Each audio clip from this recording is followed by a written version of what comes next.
ಮೊನ್ನೆ ಅದೇನೋ ಸಂಘ ಅಂತೇಣ ಹಿಡಿದ್ಬಿಟ್ಟು ಹೇಳ್ತಾವನೆ ಹೆಂಗಾಕ್ರಿ ನೀವು 3 ಅಂದ. 3 ಅಲ್ಲಪ್ಪ ಇರೋದು 5 ಅಂದೆ.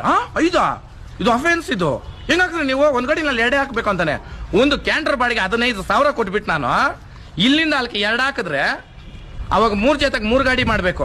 45,000 ಯಾರು ಇವ್ರ ಅಪ್ಪನ್ ಕೊಡ್ತಾನ ನನ್ಕ ಹೇಳ್ರಣ್ಣ. ಇವನ್ ರೂಲ್ಸ್ ಹೇಳ್ತಾವನಲ್ಲ. ನಾನ್ ಕೇಳ್ದೆ ನೀನ್ ಎಷ್ಟಪ್ಪ ಸಾಕಿದ್ಯಾ ಓರಿ ಗ್ಲಾಸ್ಗಳು ನಡಿ ನೋಡೋಣ ಅಂದೆ. ಓಡ್ಬಿಟ್ಟ ಅವನು. ನಿಂತ್ಕೊಂಡಿಲ್ಲ 5 ನಿಮಿಷ ಅಲ್ಲಿ. ಇನ್ನ ಊರವ್ರು ಅವ್ರು ಇವ್ರು ಬಂದ್ರು ಎಸ್ಕೇಪ್.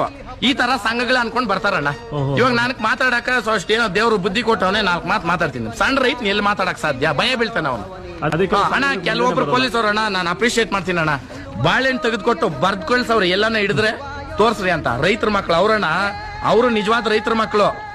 ಈ ತರ ಬುಡೆ ಬಿಟ್ಕೊಂಡು ನಾವು ರೈತರ ಮಕ್ಳೇ ನಾವು ಏನೋ ಮಾಡ್ತೀರಿ ಅನ್ಬಿಟ್ಟು ನಾವ್ ಹಿಂಸೆ ಕೊಡ್ತಾರಲ್ಲ ಅಣ್ಣ. ಕೆಲವರೆಲ್ಲ ನೋಡ್ರಿ ಏನೇನ್ ಅನುಭವಿಸ್ತಾ ಇರ್ತಾರೆ. ದುಡ್ಡಿರ್ಬೋದು, ನೋವುಗಳು ತಿಂತಾ ಇರ್ತಾರೆ. ರೈತನಂತ ಗೊತ್ತಾದ್ಮೇಲೆ ಯಾಕೆ ಅವ್ನ್ ತೊಂದರೆ ಕೊಡ್ತೀರಾ ಅಂತ ನಾನು ಕೇಳ್ತಾ ಇರೋದು ಅಷ್ಟೇ ಅಣ್ಣ. ನಾನು ಕೇಳ್ತಾ ಇರೋದು ಇವಾಗ ರೈತನಿಗೆ ನೀನ್ 101 ರೂಲ್ಸ್ ಹಾಕಿದ್ಯಾ ಅಂದ್ರೆ ಆ ರೂಲ್ಸ್ ನಮ್ ಕೈ ಎಟ್ಕೊಂಡ್ ಇಕ್ಕಿದೀರಾ? ಅದಕ್ಕೆ ಎಷ್ಟು ಜನ ನೋಡ್ಬೇಕು ನಾವು? ಎಲ್ಲೆಲ್ಲಿ ಓಡಾಡ್ಬೇಕು?